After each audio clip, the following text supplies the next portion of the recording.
Day 2 in Jaipur was a combination of its royal splendor and the Jaipur Literature Festival. We entered the palace through the Pink City and through huge doors with the help of an audio guide, which made the entire experience very, very interactive. The first structure we saw when we entered was this marble building used for administrative purposes. It was built right at the center of this huge courtyard which had doors on 4 of its sides, and it was crowded because of the festival weekend, but the audio guide made it very personal and interesting. The second layer into the palace was the Diwani arm, or where the king met his people. At the corner there you can see the palace, which is occupied by the royal family, and the flag of the royal family, which is hoisted every time the family is living inside the palace. Of course, it's out of bounds. And here is the Diwani arm up close, and the beautiful red wall which runs all along on all 4 sides of the courtyard.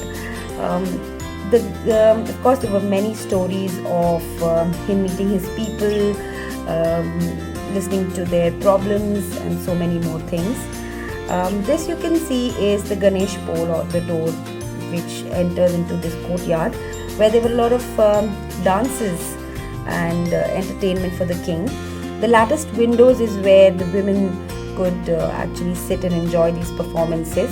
But the most amazing feature of this courtyard was the 4 painted and adorned doors, of one each of Shiva, Parvati, Ganesh and Kartikeya. All 4 of them are a complete piece of art, and my most favorite was this one, which had this kind of a ripple effect, and you could see the entire peacock motif.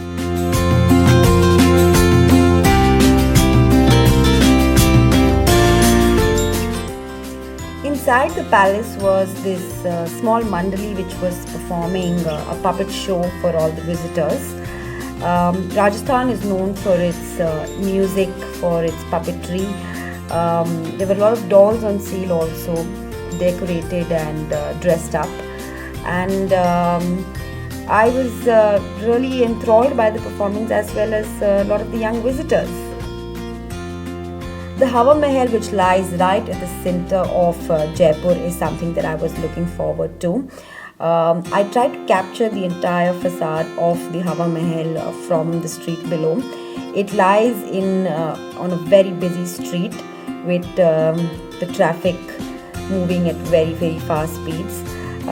Here I am right at the center, standing on the median, trying to capture the bazaar as well as the Hawa Mahal.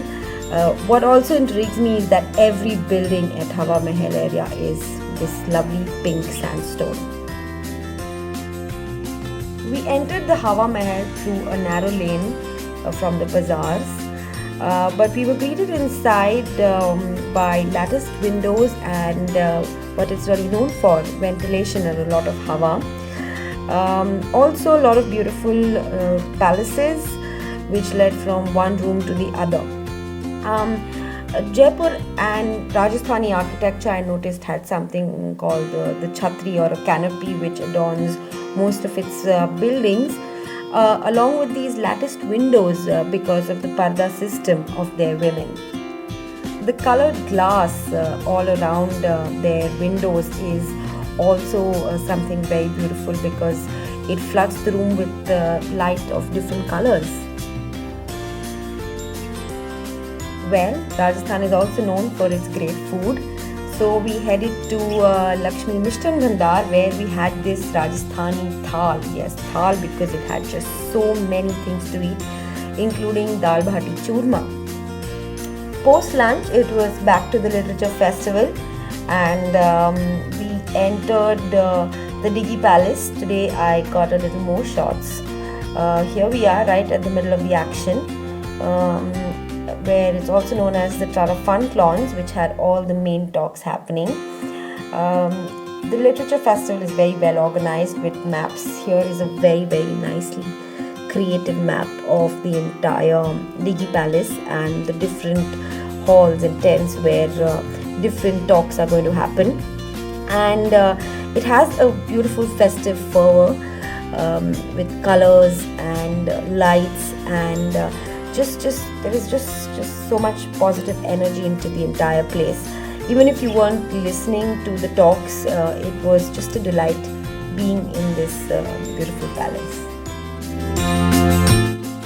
One of the two talks we attended that day was by Javed Akhtar, and he spoke about Ghazal and of course Urdu. What message I really took away from this entire talk was don't hesitate because you don't know a script. There is just so much commonality between Hindustani, which we all speak. What is keeping us away from poetry is Urdu. So just go learn Urdu.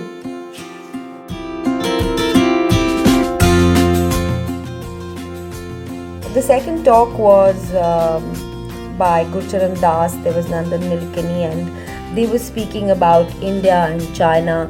And I've read many of Gurcharan Das's books, and it was a delight to actually hear him in person. There is a sense of clarity which he speaks with, which was, I think, enthralling.